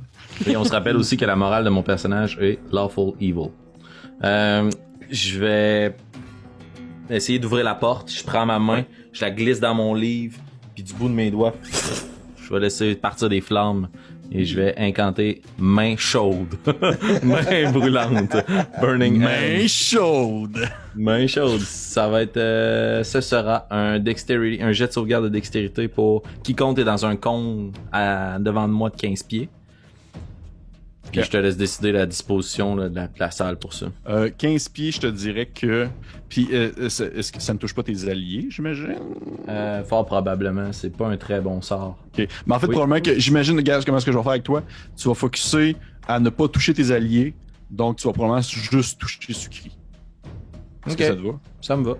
Parfait. Parce que, tu sais, voyons, Ostan est aux prises avec dans le fond, la Dragonborn bronze, et les autres sont vraiment très loin aussi. Ils sont vraiment au fond de la pièce. Ben, je vais brûler Ostan au passage, puis je vais essayer de brûler vas-y. aussi la dame bronze. Ouais, vas-y. Ok, cool. Parfait. Vas-y. Try it. Ok, Aïe, dextérité. aïe. Ouais, jet de sauvegarde de dextérité. Je sauvegarde des dextérités pour la femme Oulala. bronze et également. Voilà. 5. Les deux ne l'ont pas. Un 2 puis un 5 aussi. On a tout manqué. Ça fait 10 points au total de dégâts de feu. Puisque Sur, c'était 3 de 6 pour ceux qui l'ont manqué. Parfait. Ok. Tu vois que la dame qui se bat contre Osnan, dans le fond, tombe sur le sol. Probablement qu'elle s'apprêtait justement à cracher une espèce de produit quelconque de sa bouche. Et léchée par les flammes, elle hurle. La première fois que vous l'entendez comme vraiment du bruit qui sort de sa bouche, autre que ses grognements. Elle hurle dans un langage, probablement que peut-être que vous ne connaissez pas. Je ne sais pas quelle langue que vous parlez.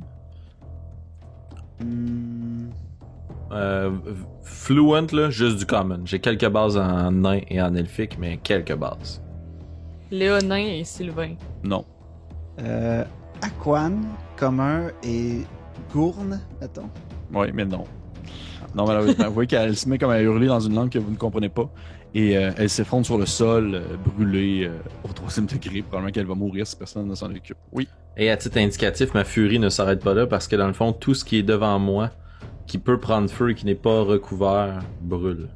Ok. Je vais te le lire, le texte intégral en anglais, tu m'excuseras. The fire ignites any flammable objects in the area that aren't being worn or carried. Fait que tu sais, je brûle pas leur armure ou autre, mais je brûle s'il y a des poteaux, des tables, des chaises. Ben, tu vois que les chaises et la chaise, la table qu'il y avait là pour faire un fake d'hôpital se met à flamber, prend feu. Tu vois que Sukri, ça lui semble pas faire grand-chose, en fait. Ouais, on va l'avoir à l'usure. Ouais. Tu vois que les flammes le lèchent. Oui, il semble comme... Tu vois, il pince un peu les yeux, mais définitivement, c'est pas la première fois qu'il se fait brûler par le feu. Fin de mon tour. Parfait.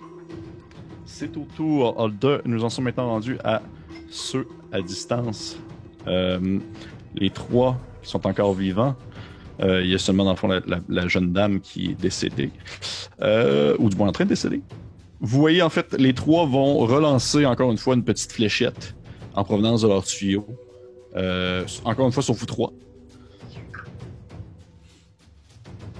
Je pense que ça va toucher Stan, par exemple. 21. Il est à combien de distance de moi? Il est genre à 20 pieds. Oui, ça touche, ouais. Ok. 14, ça va toucher aussi pour toi, Alphonse. Si je vois la fléchette s'en venir vers moi, je vais utiliser ma réaction pour puiser dans mon livre puis sortir juste un écran. Je vais incanter bouclier. Bouclier. Parfait. Tu vois la fléchette partir en ta direction et à ce moment-ci, il y a une espèce de... Elle fait seulement comme s'écraser devant toi, comme si elle se fracassait sur un mur invisible alors que tu maintiens ta main, ta paume ouverte en incantant. De ton côté, Nairou, elle te manque lamentablement. Tu vois la fléchette partir dans tous les sens. Probablement que le gars l'avale quasiment. Tellement qu'il a manqué son Ah.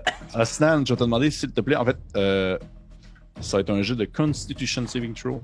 Hmm. 19. 19. Parfait. T'as combien de points de vie, Osnan? Qu'il me reste ou. Oui. 25. Parfait. C'est correct. Ça, il se passe rien. Ok. Il se passe rien du tout. Tu restes debout. Parfait, Puis tout va bien. Tout va bien. Fait qu'on en vient maintenant à. Et pour vrai, les autres sont poches. Je me suis attendu à ce soit un peu plus cool comme moment avec eux autres. C'était Très cool. Soukri s'élance encore une fois vers toi, Alphonse. Tu vois que il semble essayer de tenter justement de t'éloigner de la porte, en fait. Tu vois qu'il semble faire des espèces de mouvements de jambes, des mouvements de pieds pour comme t'éloigner de la porte. Personne ne fuit devant la force de l'Empire.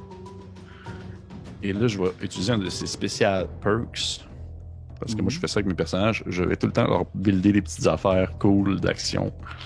Je vais te demander, s'il te plaît, Alphonse, de me faire un petit Dex Saving Throw. Oh, ma force! Un homme dextre et fort. Ah, mais c'est 17 quand même, pas si mal. 17! C'est très bon. Tu vois en fait qu'il faisait des moulinets avec son épée pour essayer de comme attirer ton attention ailleurs. Puis au même moment, il donne un coup sur le sol pour faire projeter du sable dans tes yeux. Puis t'as juste le temps de tasser ta tête. Et le sable, dans le fond, va comme juste se fracasser en arrière. Tu sais, une technique de bandit de bas étage. Là. Mais quel traître! Ok, parfait. Ça va être à tour de Nairu. On revient au premier rang. Est-ce que quand Alphonse a gossé avec la porte, il aurait débarré, même s'il n'a pas réussi à l'ouvrir? Non, pas du tout. Mon plan tombe à l'eau. Des choses qui arrivent dans le monde de Donjons Dragons. Les plans tombent à l'eau. Vous allez voir, si vous écoutez le premier film, vous allez voir tout tomber à l'eau dans ce film-là.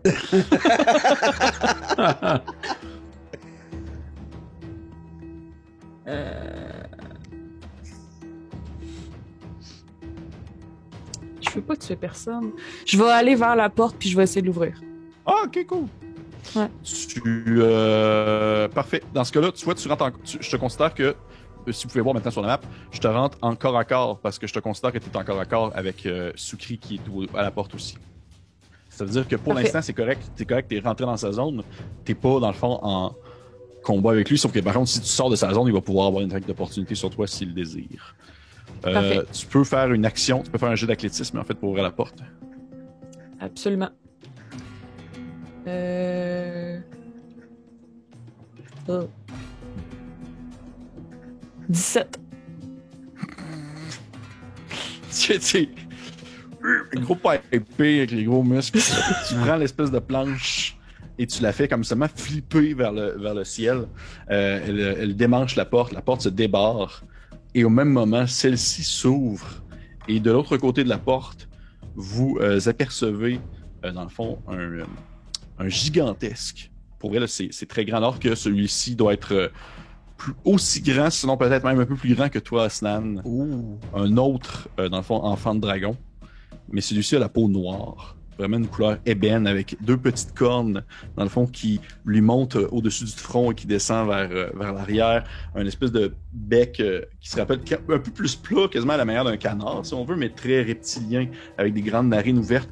Et cette créature-là est vêtue, alors que les autres sont vêtus vraiment d'habits de bandits. Celle-ci est vraiment vêtue de vêtements très chics, très très riches. Définitivement, tu sais, Alphonse, t'as pas vraiment le temps parce que t'es occupé à éviter de te faire décapiter, mais si tu verrais dans le fond son linge et tout ça, tu reconnaîtrais immédiatement dans le fond du produit de qualité, là, vraiment, en provenance de quelqu'un qui est de la noblesse. Et vous voyez que dans son dos, elle a une gigantesque hallebarde, comme fermée dans son dos, avec elle a comme deux grands espèce de ouais, on cherche mes mots à ce soir-là, bracelets. Des bracelets, merci, en espèce de bronze forgé avec l'effigie d'un espèce de monolithe dessus. Et au moment où elle rouvre la porte, au moment où tu rouvres la porte, elle rouvre, en fait, tu tombes face à face avec elle. Tu sais, vous avez comme un espèce de eye contact. Puis tu vois qu'elle fait une drôle de face, comme si elle s'attendait pas à ce que ça soit comme une elfe de ton style qui lui rouvre la porte. Puis, est-ce que tu lui dis quelque chose? Genre, allô? Je m'en allais, c'est ça, je m'en allais dire. Je vais prendre le temps de la saluer, mais comme, tu sais, moi, j'imagine que j'ai fait tout ça en un mouvement. Partir de mon spot, me donner un swing, défoncer la porte, tomber face à face, faire un genre de bonjour. Parfait. Puis elle va agir à son tour.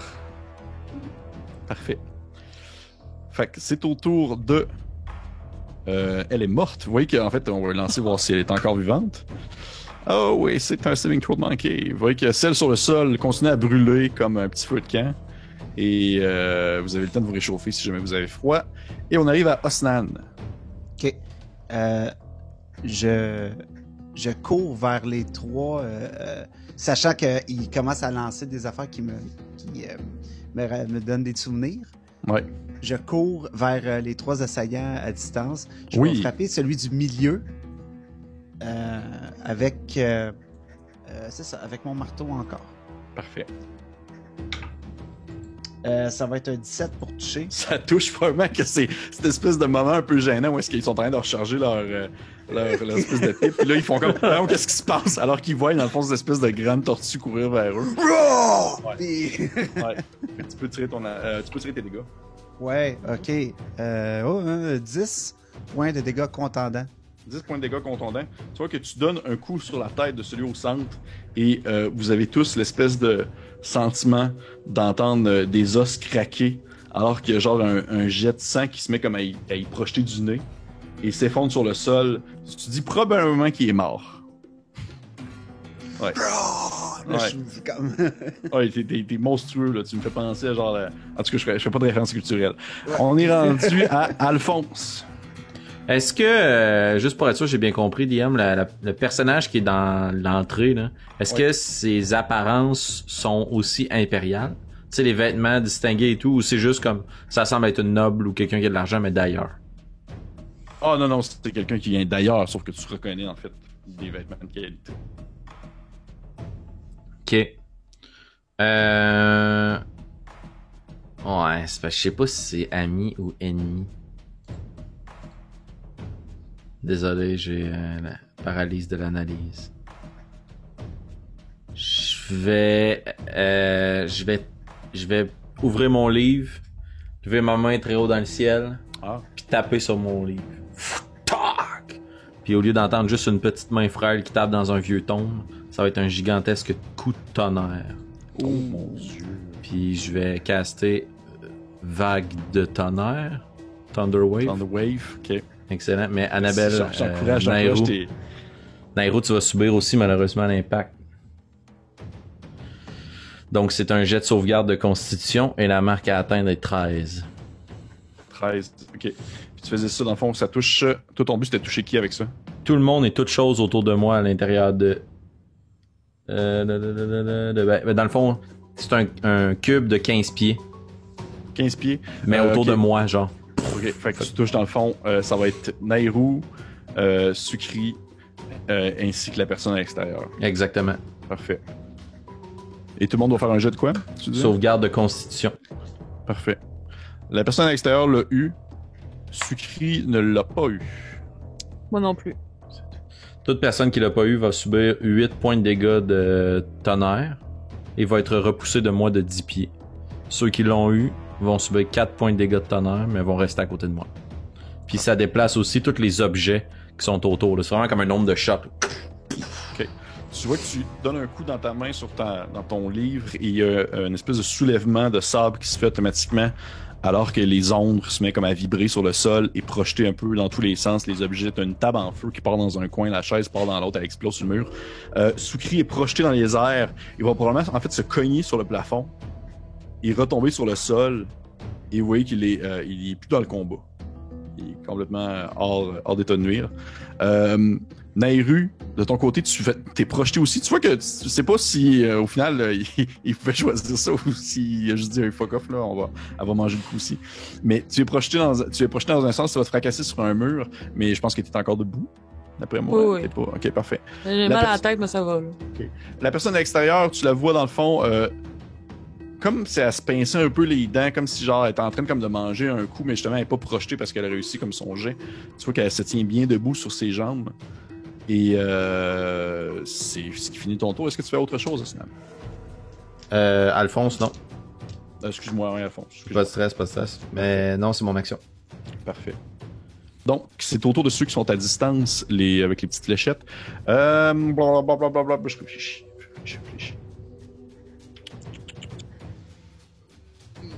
À titre indicatif, pendant que tu réfléchis, Thunder Wave peut être entendu à 300 pieds. Ah, tabarnouche, ok. C'est sûr que c'est attendu par d'autres personnes autour.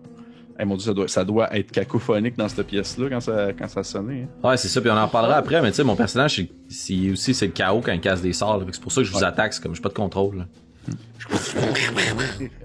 Et, en fait, lui que je pointe avec mon truc rouge, lui, il va lancer sur Alphonse. Parce que définitivement, t'es comme une machine à arrêter, là. Tu causes des problèmes autour de toi.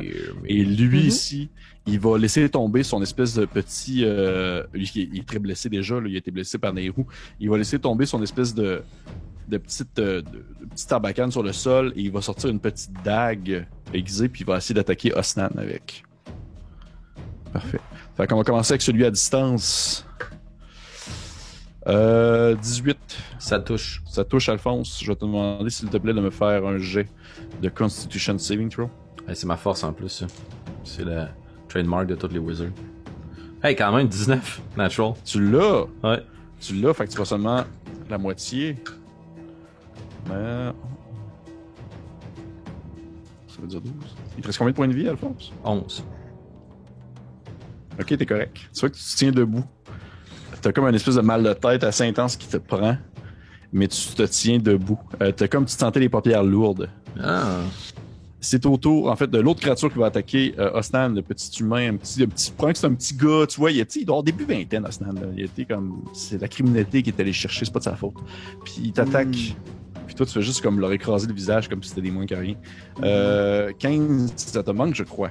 Oh, oui, ça manque. Tu vois qu'il te donne un coup avec son petit couteau, puis il fait seulement comme ricocher sur ta carapace. Encore une fois, cette fameuse carapace qui peut tout bloquer. Nous en sommes maintenant rendus à Soukri sur le sol. Je vais faire son jet. Oh shit, ok. Soukri est encore bien correct. Couché sur le sol, évanoui. On revient à Nairou. En fait, non, c'est pas vrai. Excuse-moi, Nairou, c'était l'autre créature que je le mettais à la fin complètement du round. Elle te regarde. Tu lui as dit un petit bonjour, poli. C'est sûr qu'elle te répond dans une voix... T'as de la difficulté à définir son genre, là, présentement. Tu sais pas si c'est des créatures que t'as jamais vues. Tu sais pas si c'est un gars ou une fille. Puis même dans sa voix, ça sonne étrangement entre les deux. Puis elle fait... la créature fait tassez-vous de mon chemin. Tu vois qu'elle fait juste te mettre une main sur l'épaule. Puis elle te tasse délicatement. Elle fait vraiment attention. Mais d'une très grande force. Tu vois que c'est comme si t'étais vraiment une brindille sur son chemin. Puis elle fait seulement avancer. T'aurais une attaque d'opportunité dessus si jamais tu voudrais la poignarder dans le cou. C'est toi qui vois, là? Non? Ok. Ben écoute, on demande quand même. Puis elle va, dans le fond, se diriger vers une des créatures à côté de Osnan. Je vais la mettre là où elle apparaît. Et elle va, dans le fond, attaquer la créature à côté de toi, Osnan. Celle qui a lancé sur Alphonse. Ok. Vous la voyez sortir sa gigantesque hallebarde dans son dos. Et elle fait seulement comme le piquer. Un peu comme ça voudrait comme pinpointer un insecte dans un truc, là. Pour l'accrocher comme au mur, là. Et vous voyez dans le fond le pauvre individu, dans le fond, manger le coup d'hallebarde dans le ventre. Et s'effondrer sur le sol, gargarisant dans son sang. Mais il est encore en vie, par exemple. Il n'est pas mort. Et ça va être au tour de Nairu cette fois-ci. Ouais. Je vais... Tu vois définitivement où est-ce que tu es à l'extérieur. Tu as une vue comme à l'extérieur. Là. Tu vois qu'il y a des gens qui semblent s'approcher tranquillement par curiosité. Pas par genre « Ouais, lançons-nous dans la mêlée! » Non, c'est vraiment juste comme genre... Il y a comme eu un bruit de tonnerre. Il y a du monde qui s'approche. Ça bardasse. Ça bardasse. Ouais, moi, j'ai revolé un peu avec le tonnerre, justement. Ouais. Un petit peu fâché, un petit regard pas content là, vers Alphonse. Mais je vais aller vers... En fait, non, je vais rester sur place et je vais caster sur la créature que j'ai lancé l'arbalète plus tôt, celle qui est pas vis-à-vis Osnan, celle à sa gauche. Hold person. Dans le but de paralyser cet individu pour un petit peu cesser le combat, là. Okay. Lui qui a essayé d'attaquer Osnan avec son couteau. C'est ça, pas celui que la grande créature est en train d'attaquer l'autre. Parfait. Est-ce que c'est un jet de sauvegarde qu'il doit faire? Oui, c'est un jet de Wisdom. Ok, difficulté 13. Oui. Tu vois que celui-ci, il était comme un peu... on va dire, sur ses derniers milles en termes de courage à continuer à attaquer, on va dire, une gigantesque tortue-garou, là. On va appeler ça de même pour l'instant. Ou une snapping turtle, là. Et tu la vois, dans le fond, tenter de probablement... Elle était probablement sur le bord, en fait, de comme laisser tomber, puis c'est le jeune homme en question, puis il fait juste comme arrêter de bouger dans un air un peu compatissant, comme s'il vous remerciait, en fait, d'avoir mis fin au combat avant que ça dérape trop. Puis il fait seulement comme rester immobile, le couteau dans les airs, alors qu'il est figé dans ton sort. Probablement que t'as juste comme levé la main en direction, puis encore une fois, c'est une espèce de petit petite aura bleutée.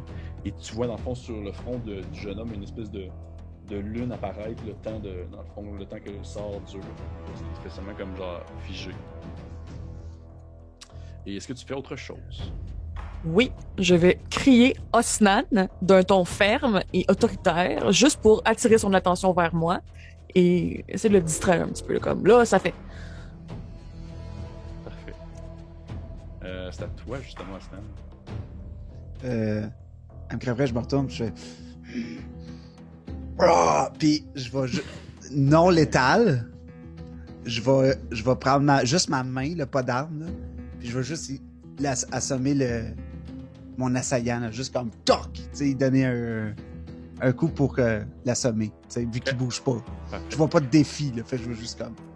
Parfait. Je te ferai pas de jet pour ça. Tu vois que tu donnes un coup avec ton arme et celui-ci, dans le fond, s'effondre sur le sol. Rapidement, il était aussi très blessé, là, il restait pas grand-chose. Et c'est ce qui met fin, en fait, au combat. Vous prenez un peu le souffle alors que les gens autour de vous commencent à s'agglutiner en quelque sorte à l'extérieur de la maison, mais tout de même les curieux jettent des coups d'œil. Et vous voyez que la grande figure très autoritaire, très costaude, se tourne vers vous, vraiment dans son espèce de... dans sa grande stature, plus grande que toi, Osnan. Le problème, c'est qu'à ce moment-là, tu le constates, en fait, qu'elle est encore plus grande que toi, mais tu sais, elle est moins, je dirais, moins bâtie. Elle n'a pas comme une aussi grosse ossature, là. Tu vois qu'elle est un peu plus filiforme, mais tout de même, c'est des muscles qui sont très, très narfés. Tu la vois qu'elle est très, très, très, très costaude pour, justement, on va dire, son poids, probablement qu'elle est très légère. Elle vous regarde avec un air un peu sérieux. En fait, c'est un air qui ne laisse présager aucune autre émotion, je dirais, que justement une détermination ainsi qu'un aspect justement très sévère, tourné vers la tâche. Puis dans une voix très ferme, mais en même temps aussi à la fois très douce, un peu la même manière qu'elle a tassé Nairou. Elle fait vous venez de l'Empire, je crois. Digne représentant. Elle fait je vois. Ça faisait plusieurs semaines que nous n'avons pas eu de voyageurs en provenance de l'Empire. Évidemment, vu l'accueil que vous leur réservez. Ah, non, ceci n'est pas l'habitude de mon maître.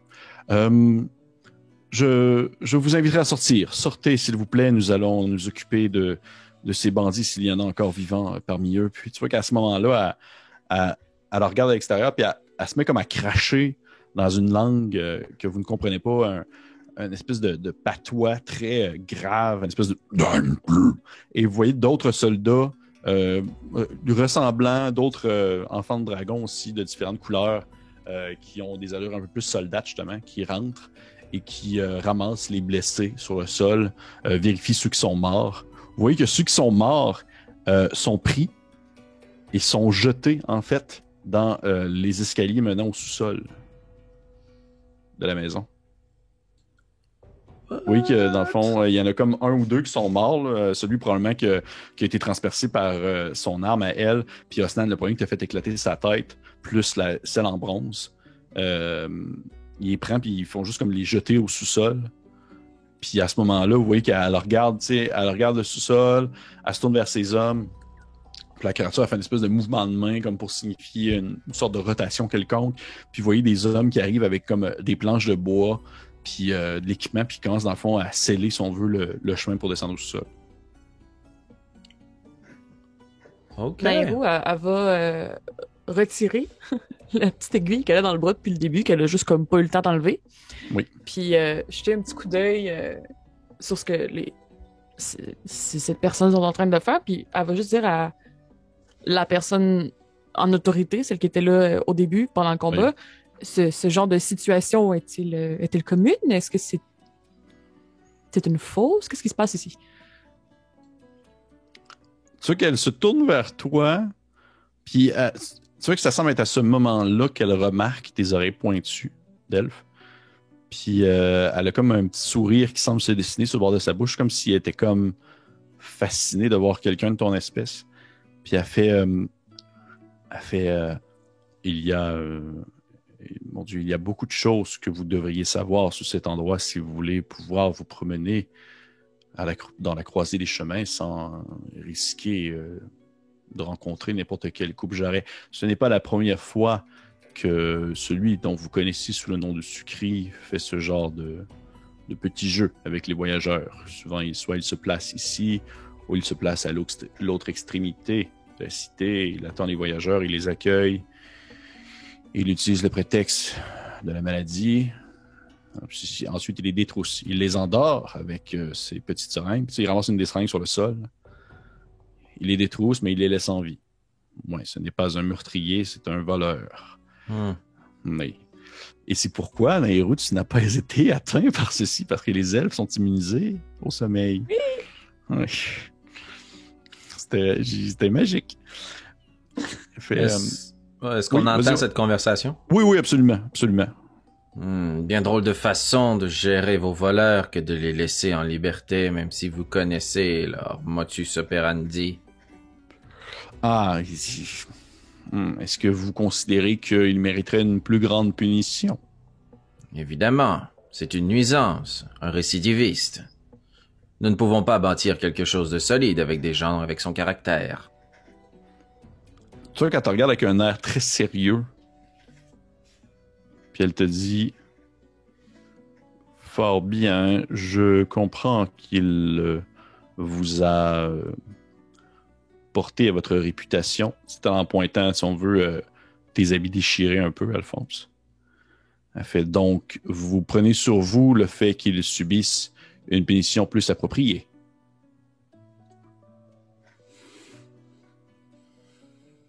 Elle fait donc, vous prenez la responsabilité de ce qui pourrait survenir. Eh bien, je ne sais pas trop dans quel genre de bourbier vous tentez de me fourrer. Mais cet homme a tenté de me subtiliser, mes acquis, et ils s'en sont pris à nous. Trouvez la punition que vous jugez juste. Regarde, elle fait, est-ce que lui couper une main serait d'une punition juste pour un voleur? Cela dépend de votre coutume locale. Vous avez parlé de votre maître. C'est le maître des lois? En fait, c'est qu'elle se penche un peu vers toi, Alphonse. Elle se penche littéralement. Là, elle se plie la tête. Et vous voyez qu'elle a un très, très long cou. La manière de quasiment comme un peu à la manière d'un flamant rose. Là, avec comme son long cou se penche un peu vers toi. Puis elle fait plusieurs diraient qu'il est un des maîtres des lieux, puisqu'il affirme son autorité sur la ville. Mais pour moi, il est mon maître. Tu vois que je commence à être un peu exaspéré, puis je reprends cet aspect pompeux, tu sais, les dents serrées, puis un peu tanné que la situation traîne. Faites-en ce que vous voulez, je ne suis pas maître des lois, mais si vous jugez que son conseil est peut-être d'une certaine importance, allons nous en enquérir. En fait, oui, naturellement que je vous aurais mené jusqu'à lui, car c'est important que vous le rencontriez, surtout si vous êtes un membre officiel de l'Empire. Vous allez pouvoir discuter avec les autres qui proviennent également de votre région. Mais avant toute chose, puis vous voyez qu'elle se tourne en direction de justement Sucri qui est en train de se faire ramasser par, si on veut, les gardes et qui transportent les cadavres des blessés. Puis vous voyez qu'elle sort un gigantesque couteau courbé. Puis elle se donne un élan. Puis vous voyez qu'elle coupe la main droite, c'est vraiment d'un coup sec. Puis elle se tourne vers toi, Alphonse. Puis elle te tend la main. Puis elle te dit, c'est maintenant votre responsabilité. Je prends en considération étant, si on veut, l'individu en autorité ici, comme quoi votre honneur a été rendu. Un peu dégoûté. Je crois que nous aurons à nous accoutumer aux coutumes locales. Je regarde la main. Je vais juste y lancer au bougre. Puis je vais quitter. Retourner voir mon char. À quel bougre? Au gars qui vient de se faire couper la main. Okay, fait que tu lances sur son corps inerte, genre la main qui retombe sur le sol. Il faudrait que les gardes font juste comme la prendre puis la remettre comme sur lui, comme si quand il va se réveiller, au moins il va avoir sa main sur lui. Et ils sortent avec. Vous sortez aussi. Votre charrette est encore là. Il y a beaucoup de gens maintenant attroupés autour, dans le fond de votre maison où est-ce que vous vous êtes fait embusquer. Beaucoup d'individus de différentes espèces, autant des humains que, vous voyez, des alflins, des gnomes. Nario, tu ne vois pas d'elfes. Vous voyez beaucoup d'enfants de dragons aussi. Osnan, tu vois des hommes lézards qui semblent être, on va dire, attitrés à des tâches de basse réputation par les enfants de dragons. Là. Ils ont l'air d'être comme des espèces, pas des esclaves, il n'y a pas d'esclaves en soi, mais plus comme des serfs. Ils semblent comme être au service, si on veut, des enfants de dragons. Et l'espèce de la grande enfant de dragon noire de couleur d'ébène, elle se présente sous le nom de Neftari. Puis elle vous fait une espèce de long... elle penche son cou très longtemps pour faire une espèce de salutation. Puis elle dit « Au nom de mon maître, Ramal Soul, l'immortel, je vous souhaite la bienvenue dans ce qu'on nomme ici la croisée des chemins. »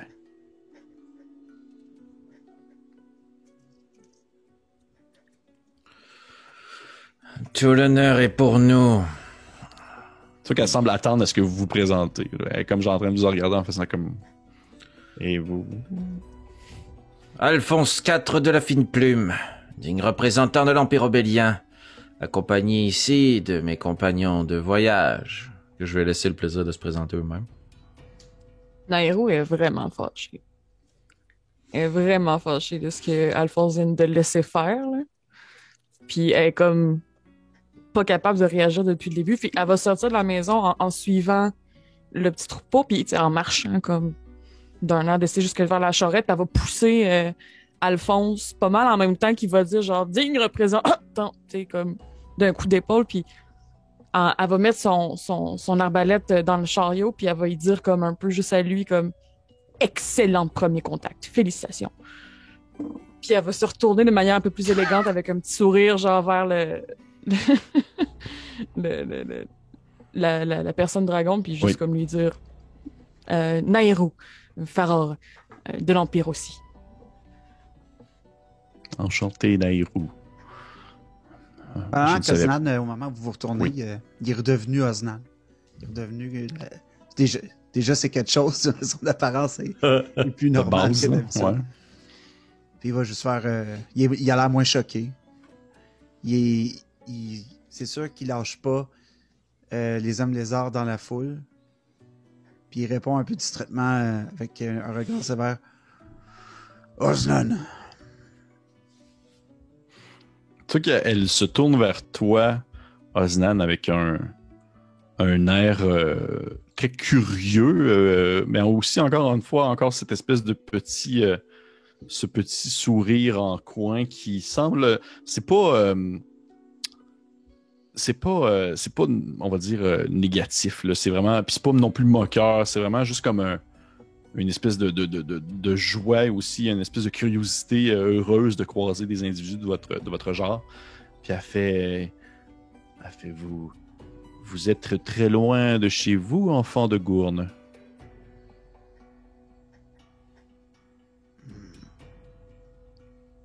Oui, mais...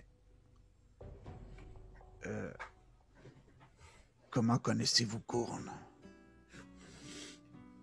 Tu sais, encore une fois, c'est le même petit sourire, puis elle te répond pas. Elle fait juste comme lever un peu la tête à la manière, justement, dans une espèce de flamant rose qui s'étire le cou. Puis elle a cette espèce de grand sourire carnassier, mais c'est pas... encore une fois, c'est zéro négatif, sauf que c'est à la limite très effrayant parce que c'est des espèces de grandes dents pointues, des grands crocs qui s'allument.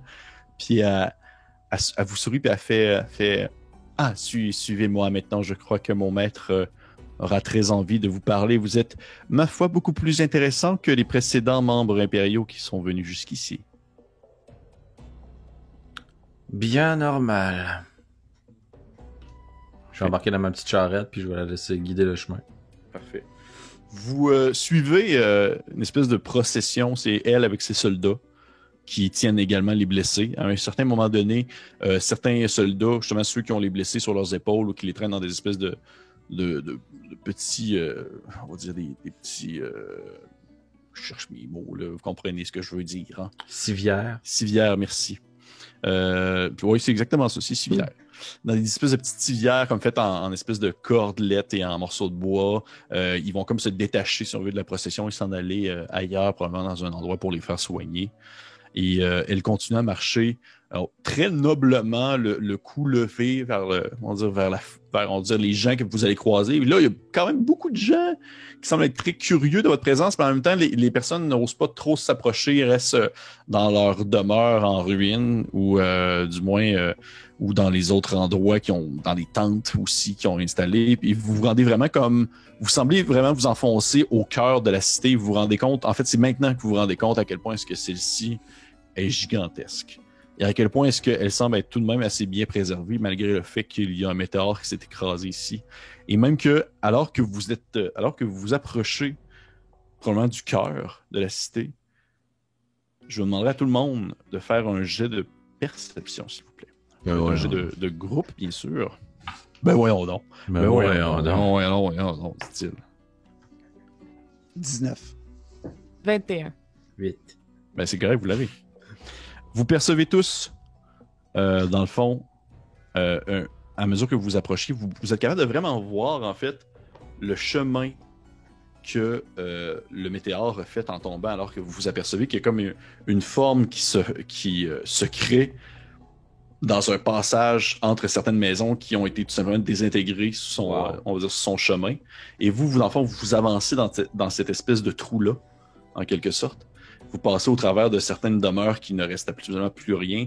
Ce qui fait en sorte que le chemin où la météore a passé devient en quelque sorte, si on veut, l'espèce d'artère principale qui mène jusqu'au cœur de la cité.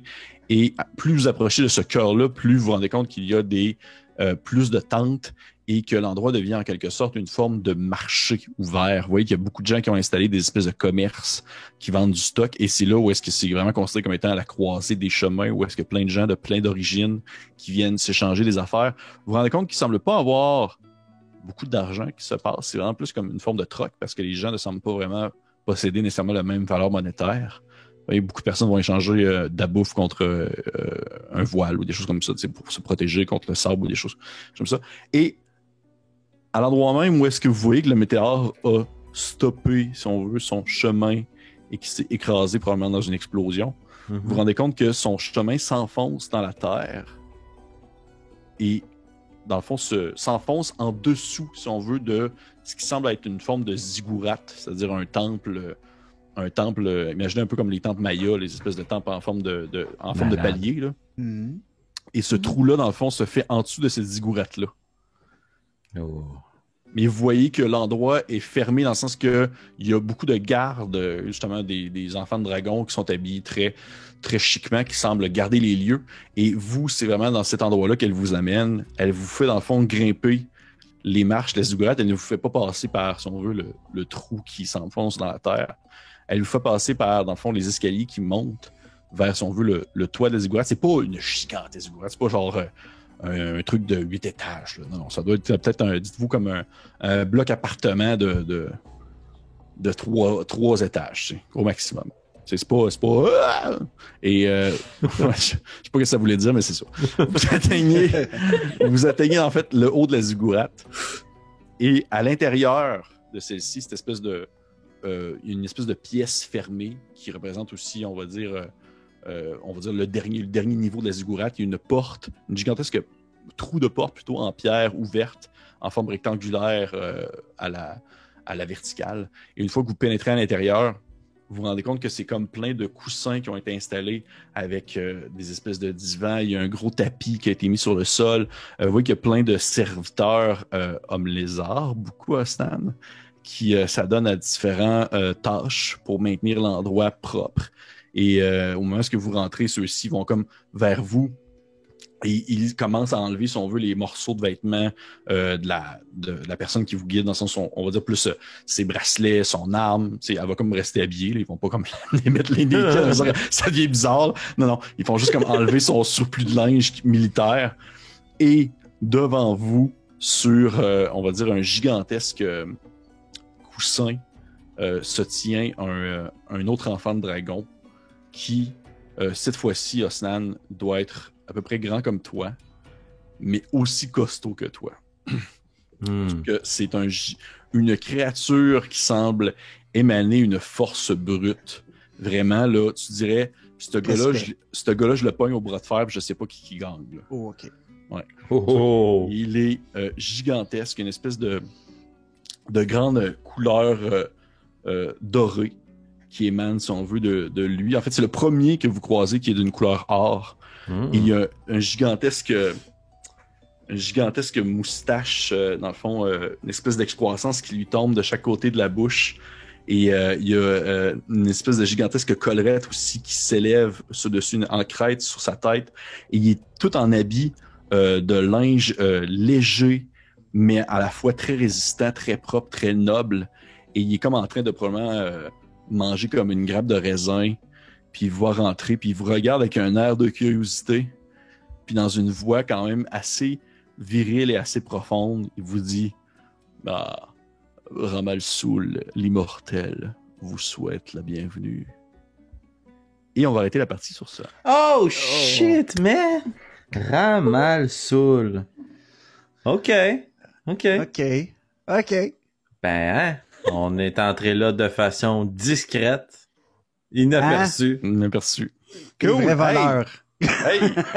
Merci beaucoup. Merci beaucoup à ceux qui ont écouté le deuxième épisode de Bélien.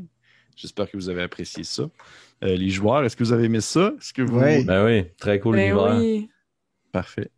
Cool. Ben écoutez, encore une fois, je remercie les personnes qui nous ont écoutés, je remercie nos sponsors, je remercie bien sûr les gens qui nous permettent d'utiliser leur musique et ou toute forme de représentation artistique aussi. Peut-être que je prenne une gorgée. T'es ému. Comment tu dis? T'es ému. Je suis ému. Merci à toutes les personnes qui nous écoutent présentement. J'espère que vous appréciez l'aventure jusqu'ici. Je vais probablement, dans les prochaines semaines, commencer à poser des questions sur notre Facebook afin de vous encourager à participer à la création de cette campagne, parce que c'est un peu comme mon espèce de catchphrase pour la campagne, c'est que nous jouons à une campagne que vous créez avec nous. C'est aussi ça le concept. Où est-ce que vous allez pouvoir choisir des éléments qui vont survenir.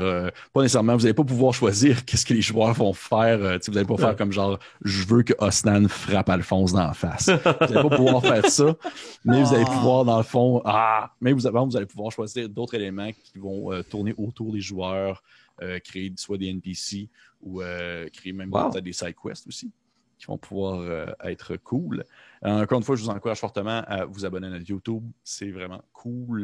Le jour qu'on va atteindre, je ne sais pas c'est quoi le chiffre, mais ça va être monétisable, cette histoire-là.